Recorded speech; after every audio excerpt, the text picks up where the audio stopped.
stress in the workplace. Oh, you.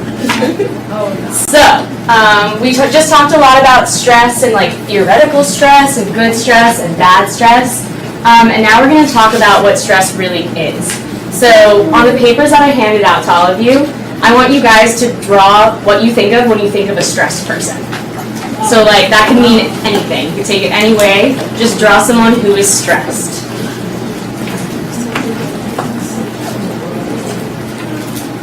There's absolutely no wrong answer.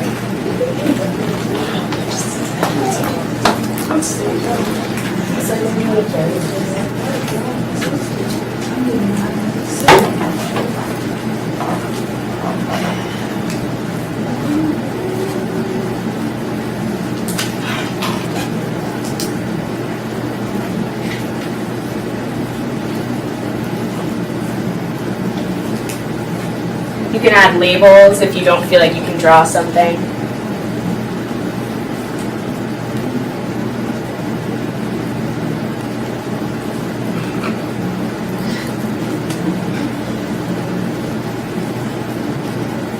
It's okay if it's inspired by someone you know or yourself. It's fine.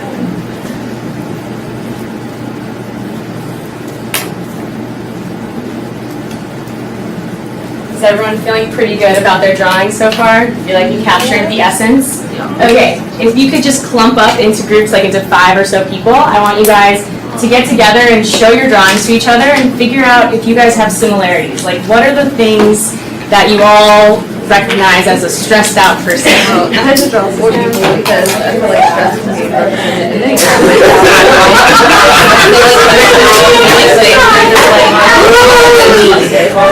that's angry because they want to yell. It's fine, but they're actually like really.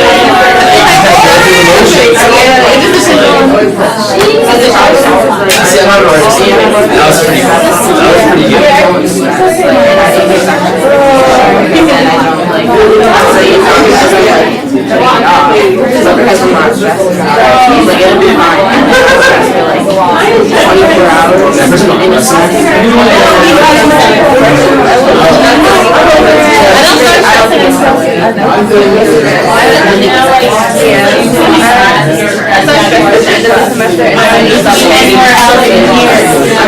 Does everyone feel like they've been able to share, find some similarities, find some differences? Yes. Does anyone have a similarity that their group found that they could share? Ours was that like the face of panic. Totally. And like the feeling of despair. The feeling, okay, totally. Does anyone else have something that their group shared? I drew a picture of my dad with an airplanes. He travels every week for work, so I know he just like gets stressed out about like just having to get to the airport on time. Like, just he does a lot of traveling, so like catching the train, missing flights. It's so stressful. Travel is stressful. Yes.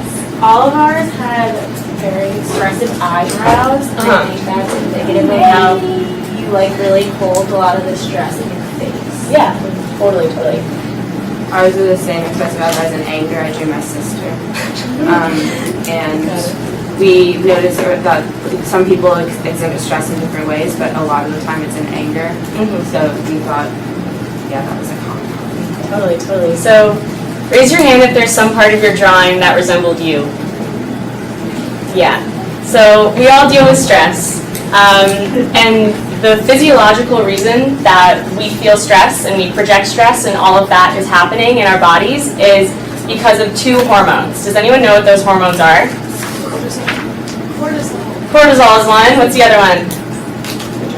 Adrenaline. Those are the 2. So when you are stressed out, there's cortisol and adrenaline pumping through your body, which does things inside, which then creates these outward projections of stress. So we're going to talk a little bit more about the inside. Is there anything that you drew that you could think about that you were like, oh, you know what, this is caused by something? So on my drawing, which is on my computer, I drew like really big bags, which could be from insomnia, which could be caused by stress. Does anyone have an example like that on theirs? So I drew like 4 people, but one of my people had tears, so they're crying. Yeah. Definitely. Mine has them sweating. Yeah. What do you think sweating is caused by? Heat? Maybe cortisol, I'm not sure. It could definitely be both. So a lot of the time sweating is like your stress response that happens when you have increased heart rate because your body's working a lot harder. Does anyone else have any?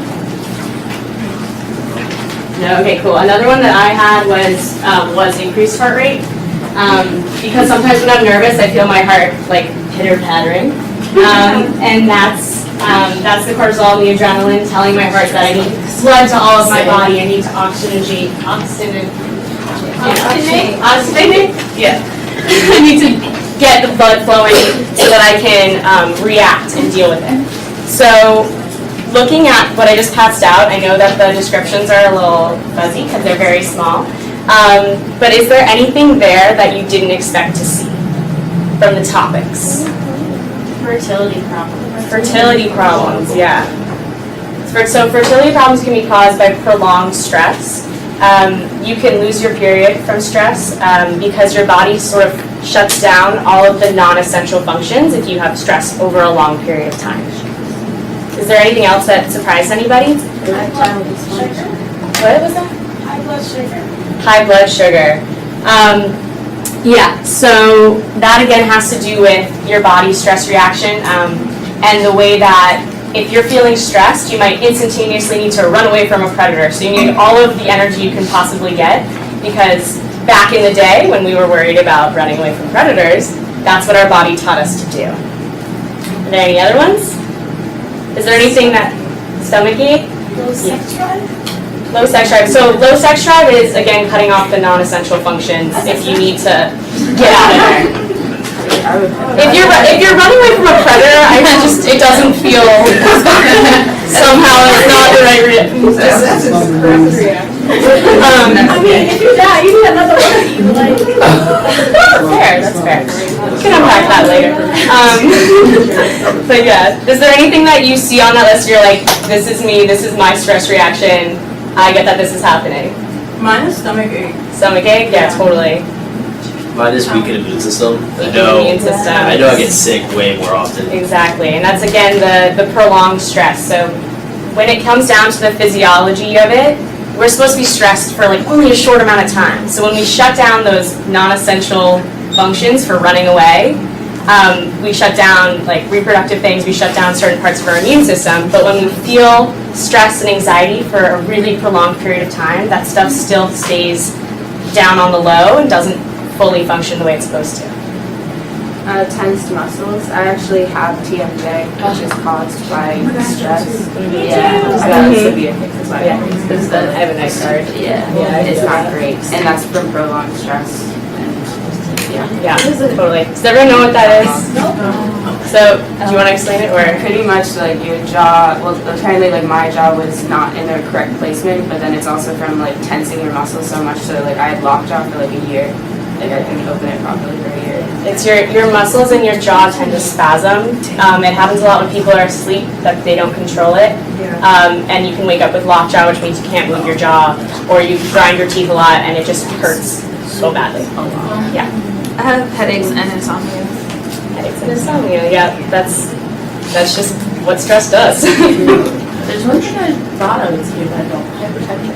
Hypertension. So it's listed as risk of heart attack here, and it's because it has to do with the fact that you might be at risk for hypertension, but also that the way that your blood is cycling through, you're at a higher risk of blood clots and stuff like that, which goes along with hypertension.